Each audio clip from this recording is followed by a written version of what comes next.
Reciba un cordial saludo, mi nombre es María Alejandra Carrasco y junto a mi compañero Ángel Aponte daremos inicio a la actividad del subproyecto Grupo de Electivas 1, Pensamiento Político Latinoamericano y Caribeño, dirigido por la profesora Helsi González. Diferenciación conceptual. A continuación, pensamiento político. Es un pensamiento de medios y de fines, de estrategias, de críticas fundadas que se ejerce por parte de quien detenta el poder, para encaminar su actuación a los fines previstos y por parte de quienes son oposición para controlar que no se desvíe en su propósito. Entre los tipos de pensamientos políticos tenemos socialismo revolucionario, anarquismo individualista, anarquismo social y socialismo corporativo. En segundo lugar tenemos pensamiento filosófico, que es el que se preocupa por aquello que se encuentra en la base de todos los campos del saber, como el ser, la materia, la forma, la posibilidad de conocer, la naturaleza del tiempo, la idea de conciencia, los problemas ético-morales, la lógica y entre otros. Entre las principales características del pensamiento filosófico tenemos que es reflexivo, racional, sistemático, analítico y crítico. Por otro lado, tenemos Latinoamérica, que es el conjunto de las naciones americanas descendientes de las colonias españolas, portuguesas y francesas. Establecida a partir del siglo XVI, incluye los diversos grados de mestizaje producidos en ellas entre las etnias y culturas europeas, aborigen, americana y negra africana. Esta última llegó al continente esclavizada por los europeos. Entre las características tenemos que está formada por 20 países en los que en su mayoría se habla el idioma español. Su población pertenece a una gran diversidad de razas, nativos indígenas, mestizos y mulatos. Los países de América Latina representan el 12% de la superficie cultivable del planeta. Muchos países latinoamericanos cuentan con importantes reservas de minerales como el litio, la plata, el cobre y el estaño. Luego tenemos Suramérica. Cuando se habla de la América del Sur, se hace alusión a la región de este continente que se halla de la línea del Ecuador hacia abajo y que constituye un solo bloque subcontinental, distinto de América Latina, Centroamérica y las islas del Caribe. Entre sus características tenemos: comprende 13 países soberanos y 6 dependencias de otros países. Tiene una población total cercana a los 442 millones de habitantes. La lengua predominante en el continente es el español. Por otra parte, tenemos tradición. Es cada una de aquellas pautas de convivencia que una comunidad considera digna de constituirse y mantenerse de generación en generación. Entre sus características podemos decir que se caracterizan por mostrar información que es propia de una comunidad. Y otra característica es que se expresan por medio del folclore. Acerca de costumbre tenemos, son formas de comportamiento particular que asume toda una comunidad y que la distinguen de otras comunidades, como sus danzas, fiestas, comida, idiomas o artesanía. Entre sus características tenemos, son prácticas obtenidas por repetición y constancia, forman parte de la identidad familiar, cultural o nacional. Se transmiten de generación en generación. Cuando se ejecutan por mucho tiempo, pasan de ser costumbres a tradiciones. En cuanto a cultura, se refiere al conjunto de bienes materiales y espirituales de un grupo social transmitido de generación en generación, a fin de orientar las prácticas individuales y colectivas. Incluye lengua, procesos, modos de vida, costumbres, tradiciones, hábitos, valores, patrones, herramientas y conocimientos. Tenemos los tipos de cultura: culturas orales o culturas ágrafas, culturas escritas, culturas nómadas, culturas agrícolas o rurales, culturas urbanas o comerciales y culturas industriales. Finalmente tenemos sociedad.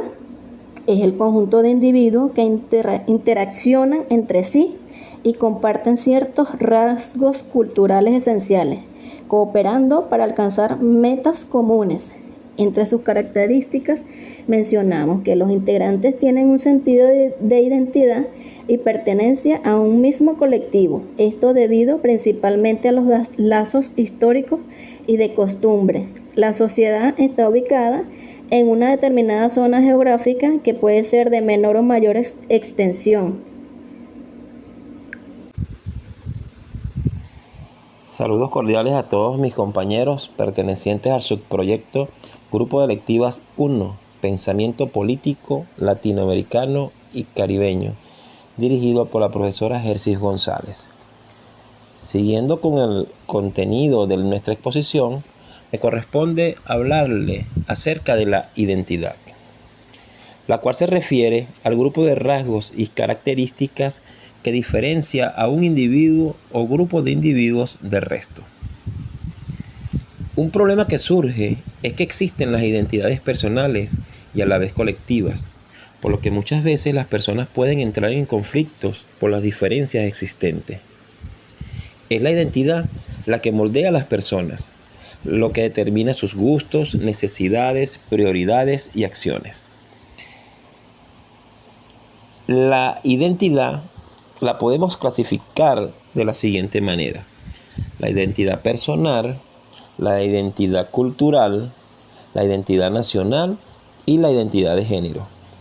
Cuando hablamos de la identidad personal, alude en primera instancia al nombre y apellido que cada persona ha recibido. Sin embargo, con los avances de la tecnología, se han implementado nuevos elementos como lo son las huellas dactilares y el ADN. La identidad cultural tiene que ver con las creencias, tradiciones, símbolos, comportamientos, valores y orgullos que comparten los miembros de un determinado grupo de personas. La identidad nacional, por otro lado, es aquella que vincula a los individuos con la nación de la cual forma parte. Y por último, la identidad de género, la cual se entiende como el género con el cual una persona logra identificarse. Por otra parte, el patriotismo se define como la identificación personal con el propio país, sumada a una preocupación especial con el bienestar de los compatriotas y generalmente el sentimiento de afecto por el mismo. Entre las principales características del patriotismo tenemos amor a la patria, defensa a los símbolos nacionales, himnos y banderas, y una profunda admiración y lealtad a los héroes nacionales. El chauvinismo es un sentimiento o actitud exacerbada mediante la cual se exalta la nación propia por encima del resto. Es una corriente de pensamiento la cual afirma que la propia nación es mejor en todos los aspectos que cualquier otra. Entre las principales características tenemos el apego emocional, la defensa a lo territorial, la defensa ciegamente al paisano, ausencia de razonamiento lógico, nostalgia por el pasado y por último, prevalecen los instintos territoriales. Por otra parte, tenemos la xenofobia, el cual es el sentimiento de odio, repugnancia y hostilidad hacia lo extranjero. Se manifiesta a través de creencias, actitudes y comportamientos hostiles hacia las personas de origen distinto al propio, como el desprecio, la discriminación y las agresiones físicas o verbales. También tenemos la migración, el cual es el movimiento de las personas de un lugar a otro con la intención de fijar su residencia en el destino de forma permanente o semipermanente. Las causas de la migración pueden ser de diversas índoles, entre las cuales tenemos económicas, sociales, políticas, culturales y medioambientales. También tenemos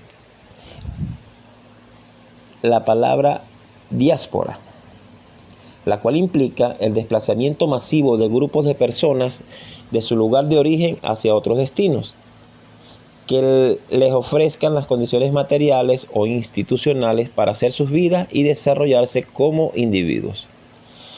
Las causas de este fenómeno son los siguientes: conflictos religiosos, conflictos étnicos, conflictos sociales, conflictos políticos, conflictos económicos. Todas Estas situaciones pueden llevar a que un grupo de personas puedan verse forzadas o coaccionadas a abandonar el lugar de donde es originario.